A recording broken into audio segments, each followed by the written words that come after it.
Azərbaycanda yaşamaq üçün ən çətin 10 rayon hansılardır? Hansı rayonlarımız daha çox iş yerləri, dolanışıq, turizm baxımından əziyyət çəkir? Sosial problemlər yaşayır. Azərbaycanda elə rayonlar var ki, orada həyat daha rahat, daha işıqlı, daha imkanlıdır. Amma xəritənin digər tərəfində səssiz qalan, diqqətdən yayınan, iş yerləri, turizm imkanları az olan bölgələr də var. Yerin Qulağı kanalı bu dəfə yaşam səviyyəsi az olan, sosial problemləri daha çox yaşayan 10 rayonu araşdırıb.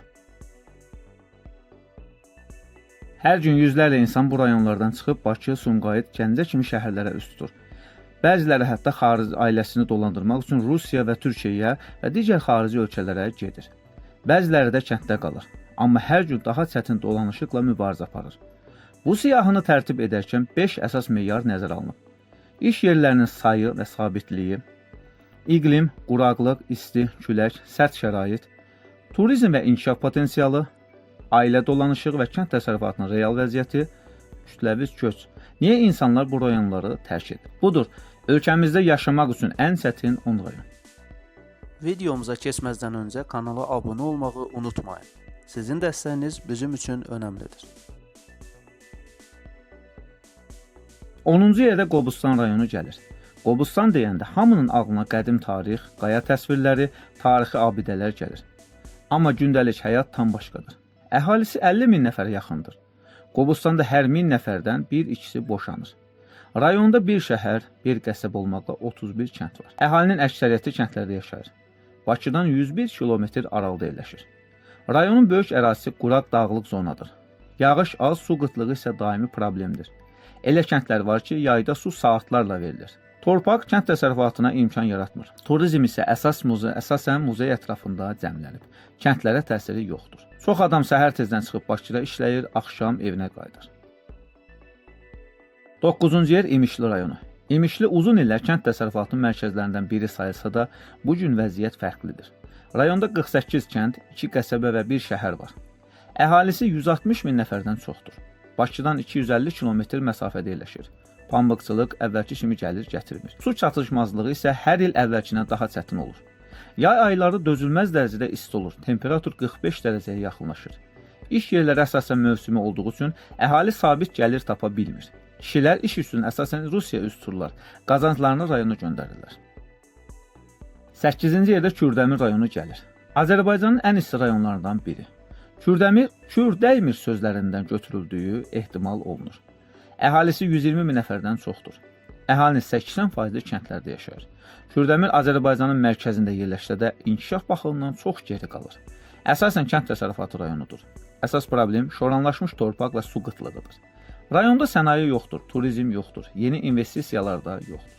Mövsümi iş, mövsüm bitəndə insanlar yenə Bakıya üstürlər. Kürdəmir əslində lojistik baxımdan güclü mövqedədir. Amma bu üstünlük əhalinin dolanışığına hələ də təsir etməyib. 7-ci yer Sabirabad rayonu. Əhalinin ümumi sayı 190 min nəfərə yaxındır. 74 kəndi var. Bakı şəhərindən məsafəsi 170 kilometrdir. Sabirabad elə zonadadır ki, həm quraqlıqla, həm də daşqınlarla zərər görür. Müntəzəm olaraq Kür çayının daşması kənd təsərrüfatına böyük zərər vurur. Pambıq və bostan məhsulları əsas gəlir mənbəyidir. Amma bazar sabit deyil, gəlir azdır. Turizm çox azdır, yeni iş yerləri azdır. Gənclər rayonun gələcəyini başqa yerdə görür. 6-cı yerdə Beyləqan rayonu gəlir. Beyləqanın torpağı məhsuldar olsa da, rayonun iqtisadi mühiti zəifdir. Ən kasıb rayonlar siyahısında yer alır. Əhalisi 100 min nəfərdən çoxdur. Rayonda bir şəhər, 15 qəsəbə və 24 kənd var. Suvarma kanalları yetərsizdir. Su bəzən günlərlə verilmir. Əhali əsasən maldarlıq və taxılçılıqla dolanır. Amma bu sahələr də sabit gəlir vermir. Beyləqanda işsizlik yüksəkdir. Bu səbəbdən Rusiya və Türkiyə mövsüm miqrasiyaya çox geniş yayılıb. 5-ci yer Ucar rayonu. Ölkəmizin ən kasıb rayonlarından biri. Ucar nəqliyyat baxımından mərkəzdə yerləşsə də həyat səviyyəsi buna uyğun deyil. Əhali sayı 100 min nəfərə yaxındır. Ucar rayonu Bakıdan 240 km qərbdə Şirvan düzündə yerləşir. Ərazisində 32 yaşayış məntəqəsi var. Rayonda iri istehsalat müəssisəsi yoxdur. Turizm isə ümumiyyətlə inkişaf etməyib. Su azdır. Yayda istilər kəskin olur. Torpağın bir hissəsi quraqdır. Əmək qabiliyyəti əhalinin böyük qisminin əsas məşğulluğu başqa rayonlarda işləməkdir. Ucar təəssüf ki, İmkan baxımından Bakıya ən yaxın olan, amma inkişaf baxımından ən geri qalan rayonlardan biridir. 4-cü yerdə Saatlı rayonu gəlir. Saatlı ölkədə ən quraq ərazilərdən biridir. Əhalisi 110 min nəfərdən çoxdur. Rayon ərazisi düzənlikdir və dəniz səviyyəsindən 28 metr aşağıdır. Burada su varma problemləri düşünüləndən də daha ciddi təsir göstərir. Bəzi kəndlərdə içməli su belə çətinliklə təmin olunur. Əhalinin əsas gəliri pambıqçılıqdır, amma bu sahədə də gəlir yüksək deyil. Gənclər Bakıya və Qobustana tikinti işlərinə gedir. Saatlıda həm də güclü küləklər olur ki, bu da kənd təsərrüfatını, həyatını ağırlaşdırır. 3-cü yer Zərdab rayonu. Zərdab Azərbaycanın ən kasıb rayonlarından biridir. Kasıb rayonlarla bağlı videomda ayrıca bu haqda qeyd etmişəm. Əhalisi 60 min nəfərdən çoxdur. İşləyənlərin sayı isə 5600 nəfər təşkil edir. Çox aşağı göstəricidir. Rayonda iş yerləri çox azdır. Paytaxt Bakıya və digər yerlərə iş üçün üz tuturlar. 40 kəndi var. Kənd təsərrüfatının əsasını pambıqçılıq, taxılçılıq, baramaçılıq, balıqçılıq və heyvandarlıq təşkil edir. Zərdab Azərbaycanın ən isti ərazilərinin başında gəlir. Yayda elə gün olur ki, həyətə çıxmaq mümkün olmur. 45 dərəcə və üzərində isti olur. Su qıtlığı torpağı zəiflədir, məhsuldarlıq çox aşağıdır. İş yerləri azdır. Gənclər Bakıya və Gəncəyə üz tuturlar. Əhalinin gəlir səviyyəsi ölkə üzrə ən aşağı göstəricilərdən biridir.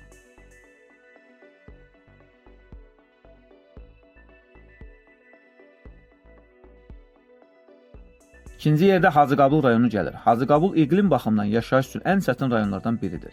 İsti, külək, quraqlıq, üçü də burada özünü ən sərt formada göstərir. Rayonda bir neçə zavod olsa da əhalinin böyük bir qismi yenə də digər şəhərlərə işləməyə gedirlər. Əhalisi 80 min nəfərdən çoxdur. Təbii sərvətləri, turizm imkanları yoxdur. Təbiət sərtdir, torpaq zəifdir, su isə azdır. Hacıqabul yarım səhra və quraq iqlimə malik olduğundan toz və quru hava burulğanları burada yay aylarında tez-tez müşahidə olunur. Bitki örtüyü zəif olduğundan tozlar asanlıqla havaya qalxır və uzun müddət qalır. Və birinci yer, Azərbaycanda yaşamağın ən çətin olduğu rayon Neftçala rayonudur. Neftçala Azərbaycanın havasına görə də ən seçili rayonudur. Xəzər sahili boyunca yerləşən bu rayonun adı artıq özü neftlə başlayır. Burada uzun illərdir neft və qaz hasilatı aparılır. Hasilat zamanı havaya yayılan qazlar, torpaqdan qalxan tozlar və kimyəvi maddələr rayonda hava keyfiyyətini də xeyli pisləşdirib. Ətraf mühitə təsirlər xüsusilə kənd yerlərində hiss olunur. Eyni zamanda balıq təsərrüfatlarının olması buna təsir edir. Neftçala bir vaxtlar balıqçılığın mərkəzidir, amma Xəzərdə balığın azalması və sənayenin zəifləməsi bölgənin iqtisadiyyatını çökdürüb. Bugün burada iş yerləri azdır, torpaq duzludur, su qıtlığı var, iqlim sərtdir, yay ayları dözülməz dərəcədə istidir. Turizm imkanı yoxdur, yeni investisiya da gəlmir. Kəndlər isə boşalmağa davam edir. Videomuzu bəyəndinizsə kanala abunə olmağı və rəy yazmağı unutmayın.